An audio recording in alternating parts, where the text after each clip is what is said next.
Hey, good morning, everybody. It's Alex St. John, aka the Saint. What is today? Tuesday? It's a snow day today, so I'm having my birthday cigar out on the deck. So, 4 days ago, Jensun founder of Nvidia, was supposed to have a meeting at the White House with Donald Trump. Trump was announcing all these trade tariffs with China. 4 days go by. No mention in the news of that meeting. No discussion. Nobody gets out with a statement. So the press knew he was meeting with Jensen and then forgot about it. That's kind of disappointing. I was hoping somebody would, Trump mentioned it. Jensen didn't put out a statement. Trade wars all went away over the weekend. So I find myself trying to imagine what Jensen would say to Trump as to whether or not Trump should put tariffs on. Technically, Nvidia is a US company. They do their chip manufacturing in Taiwan, but technically both AMD and Nvidia, with Taiwanese CEOs and manufacturing in Taiwan, are US companies. So technically, all GPUs sold to China are exports from the US. Well, Trump's talking about trading imports from China or tariffing inputs from China.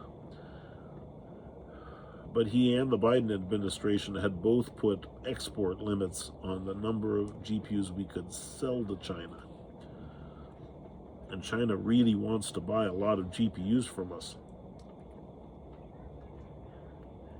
So I can't imagine Jensen would have wanted to encourage Trump to limit his export of GPUs to China. And I kind of doubt Jensen would have told Trump, what you should do is limit our export of network fabric to China and let us sell all the GPUs we like, because as long as AI training is network bound, they won't be able to train large models, language models like we can. I'm not sure that would really be a restriction. The Chinese have been very resourceful, but I'm pretty sure Jensen wouldn't have said that to Trump either. And I imagine Trump would have said, I don't want those chips manufactured in Taiwan. I want some US manufacturing of those chips. Taiwan has traditionally been TSMC's, the home of superior mass-produced chip technology with the highest density of transistors per millimeter at the lowest cost, with the most kind of generic, flexible manufacturing approach. I imagine Trump would have told Jensen he wanted to see that replicated here in the US.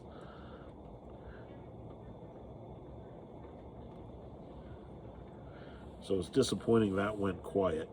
I feel like there's another shoe that's got to drop on that front. And I suspect that the H800 gag got called, which is why it was removed from the market in October. The H800 is the gimped chip that Nvidia sold to China to comply with US regulations on limiting the chip capabilities that Nvidia could export to China. And I did a couple episodes on that chip architecture and why it wasn't really any constraint to training large language models. But I confess I'm a little behind the times on state-of-the-art and AI. So that's a little disappointing, because I used to, long ago, was into it very early on and been following it. For the longest time, neural networks were pretty boring because, they were interesting novelties that did marginally useful, compelling things, but never produced any really great computational achievements until GPU compute density became so massive, and the volume of data that they could scrape on the internet and feed to these things was so massive that suddenly they started to seem to spring to life. And there's been a lot of credit by the media, who knows shit, given to advances in AI algorithms, and I'm sure there's been some of that, but I would credit most of this AI revolution to just sheer advances in human data and computational data storage and sheer vectorized processing power. We're finally reaching storage capacities and data volumes that start when you apply neural networks to them, start to contain enough information to exhibit human-like properties, or start to be big enough to fool humans, which isn't necessarily the same thing. One of my big beefs with a lot of the anthropomorphication of large language models is certainly the early ones, like the first ChatGPT models, I understood fairly well, and the way they produce a human-sounding conversation was a really clever magic trick, an illusion. And if you knew your computer science, you would know that and go, this is not reasoning, it's looking things up in a database in a really clever way. And of course, my less sophisticated friends go, well, that's all humans do. You go, no, it's really not all humans do. I'm not saying humans aren't stupid, don't get me wrong. I'm just saying that's really not how the brain works. One of the fascinating things, I was, in New Zealand building large secure storage systems, highly parallel storage systems for scientific storage and analysis, big science data, and reaching storage capacities so vast that the traditional classical computing models for storage were breaking down. You couldn't achieve the scale. You couldn't achieve the data reliability. You couldn't achieve the performance without the cost of electricity and fabric overwhelming the ability to do anything practical. And as I worked on those problems, you kind of go, wow, the human brain must have faced these same kinds of challenges in evolving to be as sophisticated as it became. And how did the brain end up solving them? Like, we don't have a data center in the brain. There's no hard disk, no place that we can identify in the brain where, you go to look up all the data. Our data centers, conventionally, we put all the storage over on that side of the building, we put all the computers over on this side of the building, and then we run a lot of wires between them. And you don't find anything like that in the human brain. The data seems to be stored everywhere, distributed. And when you remember that the brain is an analog computer, it's a continuous signal, it's not made of bits, you start to realize how the brain may have solved the storage problem without having an obvious hard drive, which is the brain may be storing data in signal space. And when data is stored in signal space, it's stored everywhere incompletely at once. So you can say your entire brain every part of the brain is storing a little bit of everything the brain knows. And if you damage any given part of the brain, you lose some precision for some detail or sharpness of everything you know. But you can still largely reconstruct most of it as accurately as you ever could. So the brain is very resilient to damage because of that property, the way it stores data. By storing the data everywhere as well, it's also locally accessible everywhere. So it's not as though all of the data is stored. Let's say I need to have a thought that this part of my brain here has a specialized circuit for. And so the data useful to that circuit it may be stored all across the brain, and in some cases it has that circuit, in order to operate, has to access some memories that are most efficiently accessed by going to the other side of the brain to fetch it. But most of what it needs to reconstruct enough of the information to have a useful thought is effectively nearby. Everything is local enough for practical purposes. Remember that one of the things we're discovering with neural networks is that we can achieve phenomenal results with greater and greater parallelism and lower and lower and lower floating point precision per parallel process. So the accuracy of any given piece of data or computation is less and less important with greater or greater parallel scale. And so if the brain were a data center, excuse me, you would find that it's storing its data in signal space all across the structure, and that everything is relatively locally available. And therefore doesn't result in this incredibly inefficient process of dragging data in and out of storage in order to process it. In other words, the brain doesn't put its data on a dumb hard drive that can't think, and then at great expense drag it across its network to load it into better processors for analyzing it.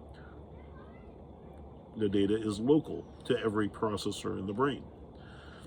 And with neural network training, you're starting to see data centers that have larger and larger local caches right near the GPUs, because AI training is I/O bound.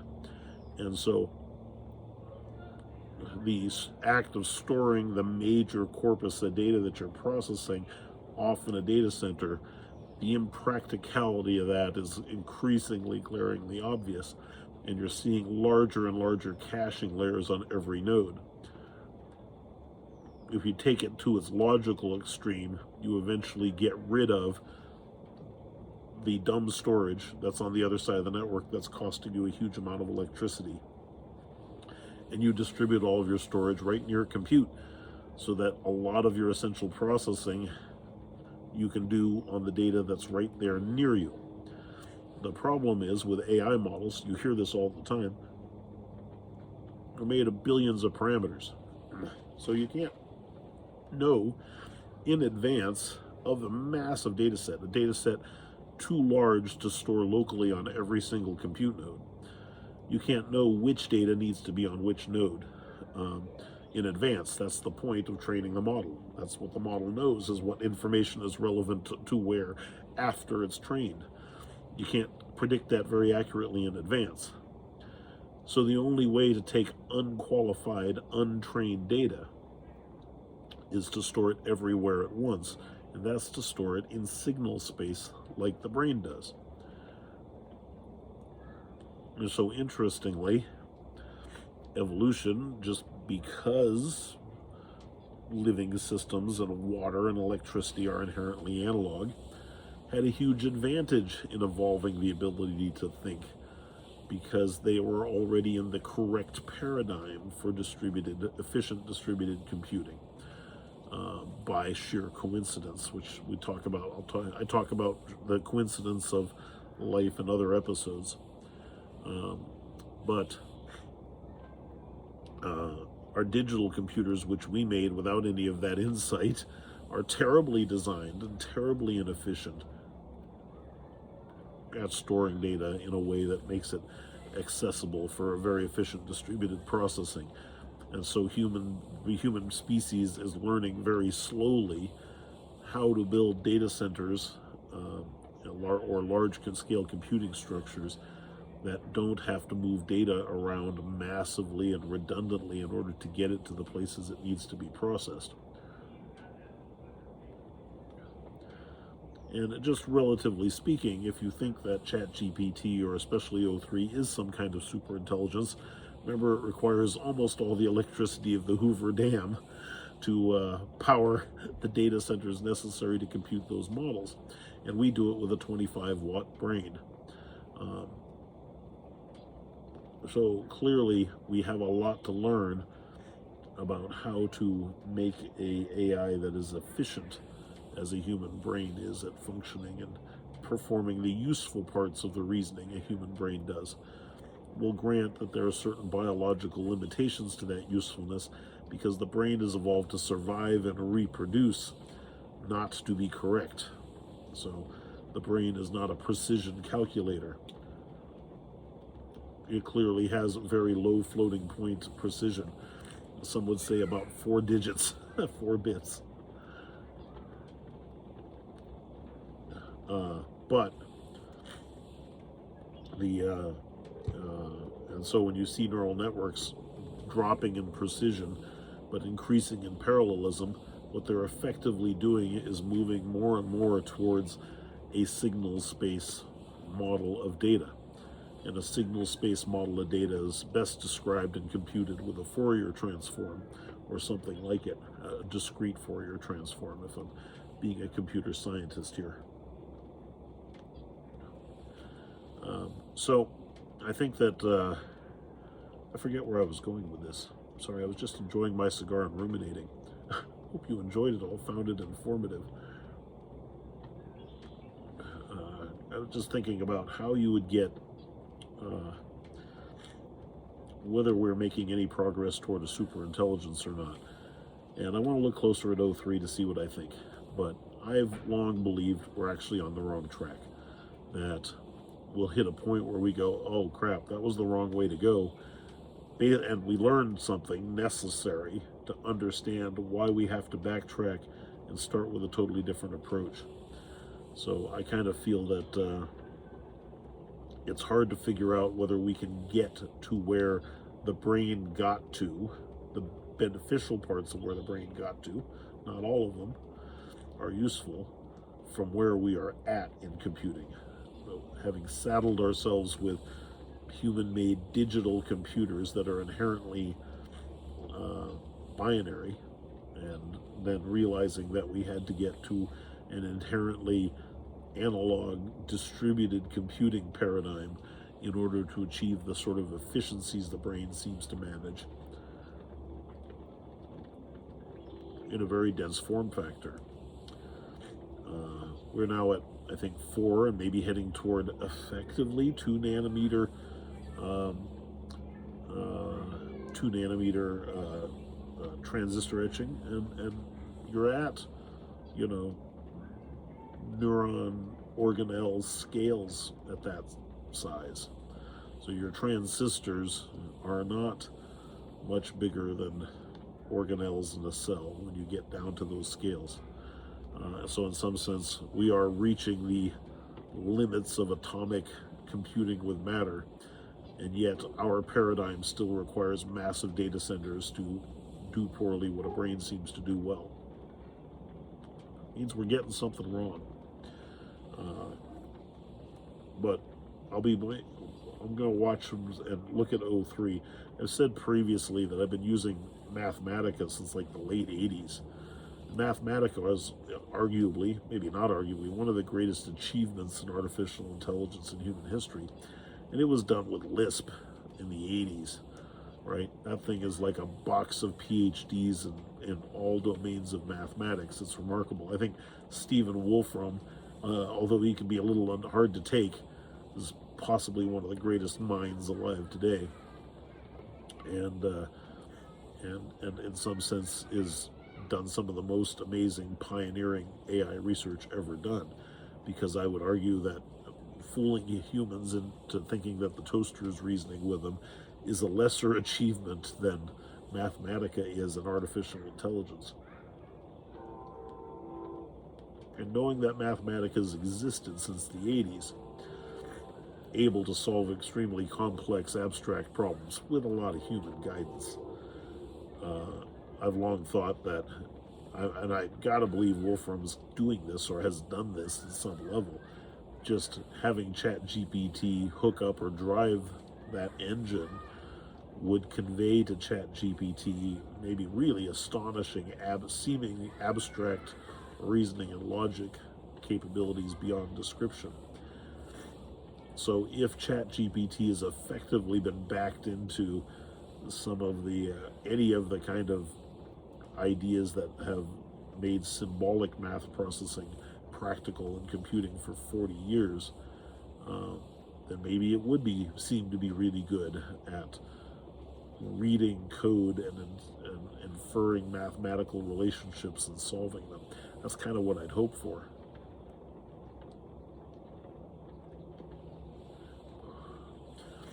Oddly, Wolfram's been a little quiet on that front. He's kind of been absorbed. I mean, he produced an AI book recently, and Mathematica was always a really good kind of neural network experimental tool.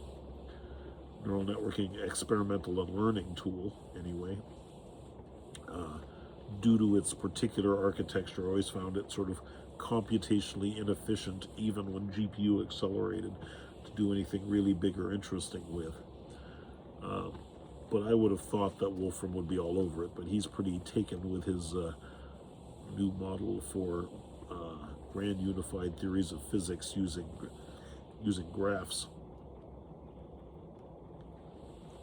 But I'll look at ChatGPT 03 and see if I can spot any of the hallmarks of that sort of symbolic reasoning that Mathematica achieved very long ago, because the unification of that kind of AI with the natural language AI would really be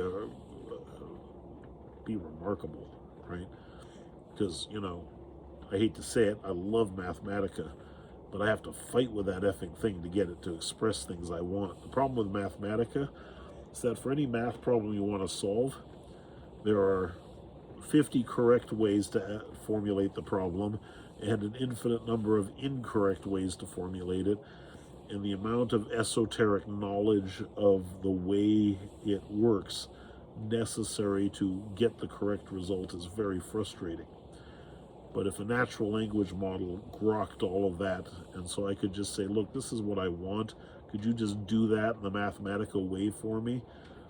Boy, would that be valuable, because that's the number one thing that stops me from using Mathematica a lot more than I do, is the pain of formulating complex ideas in